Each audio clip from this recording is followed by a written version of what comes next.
2 அணிகளுக்கு இடையில் தான் போட்டி என்று வாதத்துக்கு அழைத்தீர்கள். ஆனால் அண்ணன் கோலாகலமாக விஜய் அவர்களை புகழ்ந்து தள்ளியிருக்கிறார். போகிற போக்கை பார்த்தால் புசி ஆனந்துரை இடத்தை பின்னுக்கு தள்ளிவிட்டு அண்ணன் வந்து விடுவார் போல. முதலிலே உங்களுக்கு ஒரு நன்றியை தெரிவிக்க கடமைப்பட்டிருக்கின்றேன். பாஜக அதிமுக கூட்டணிக்கும் விஜய்க்கும் இடையில எந்த தொடர்பும் இல்லை என்று இதுவரை சொல்லி வந்தார்கள்.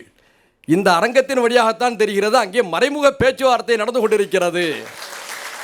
இது கோடை காலம் என்பதால் வியர்க்கும் என்ற காரணத்தினாலே குளிர்காலம் டிசம்பருக்கு பிறகு ஒரு குளிர்ந்த பருவநிலையிலே கூட்டணியை உறுதி செய்யலாம் என்ற அடிப்படையில் காய்களை நகர்த்தி கொண்டிருக்கிறார்கள் என்பதை அவர் புரிய வைத்திருக்கிறார். அவர் ஒத்துக்கணும்ல, அவர் மறுக்கிறார் இல்ல, ஒட்டும் கிடையாது உறவும் கிடையாதுன்னு சொல்லிட்டார். ஒட்டும் இல்லை உறவும் இல்லை என்பவர்களெல்லாம் பின்னாளிலே எப்படி ஒட்டி கொண்டார்கள் என்பது தமிழ்நாட்டுக்கு தெரியும். இங்கே இந்த தலைப்பை நீங்கள் தேர்ந்தெடுத்திருக்கிறீர்கள். மக்களுடைய ஆதரவு திமுக கூட்டணிக்கா அண்ணா திமுக கூட்டணிக்கா என்று. என்னை பொறுத்தவரை இந்த தலைப்பை அர்த்தமற்றது என்று நினைக்கின்றேன். ஏனென்று சொன்னால் சமீபத்தில் ஒரு வாரம் இருமுறை தமிழ் இதழ் எடுத்த கருத்து கணிப்பில் 56% விருப்ப வாக்குகளோடு திமுக தலைமையிலான கூட்டணி விருப்ப கூட்டணியாக தமிழ்நாட்டில் இருக்கிறதாக செய்தியை வெளியிட்டிருக்கிறார்கள். ஏறத்தாழ 4 கூட்டணி இருப்பதாக சொன்னீங்க. ஆனால் இந்த கூட்டணிக்கு மட்டுமே 56% ஆதரவு. ஏன் தெரியுமா?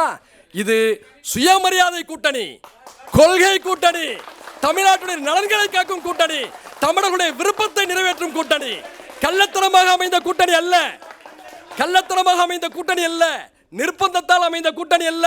கொள்கை அடிப்படையில் சமூக நீதி, மதச்சார்பின்மை, தமிழர் உரிமை, தமிழ்நாட்டின் நலன் என்ற அடிப்படையில் அமைக்கப்பட்டிருக்கிறது. இந்த வெளிப்படையான கூட்டணியை தான் தமிழ்நாட்டு மக்கள் விரும்புகிறார்கள், தமிழ்நாட்டு மக்கள் நேசிக்கிறார்கள். இதுதான் யதார்த்தமான உண்மை. எங்களுக்கு அடுத்த இடத்துல யார் வருவார்கள் என்பது தான் அவர்களுக்குள்ளே போட்டி. அண்ணன் வைகை செல்வன் அவர்களை எச்சரிக்கிறேன். அதிமுக கூட்டணிக்கு ஆதரவா என்ற ஒரு அணியிலே நீங்கள் 3 பேரும் உட்கார்ந்திருக்கிறீர்கள். ஆனால் உங்கள் அணியிலே நீங்கள் மட்டுமே வந்திருக்கிறீர்கள். உங்களுக்கு அடுத்து இருக்கக்கூடிய அணியிலிருந்து ஏறத்தாழ 2 பேர் அமர்ந்திருக்கிறார்கள். நீங்கள் 2வது இடத்தை விட்டுவிட்டு 3வது இடத்துக்கு தள்ளப்படுவீர்களோ என்பதை சொல்வதாக இந்த அமர்வு இருப்பதாக நான் கருதுகின்றேன். எச்சரிக்கையாக இருந்து கொள்ளுங்கள்.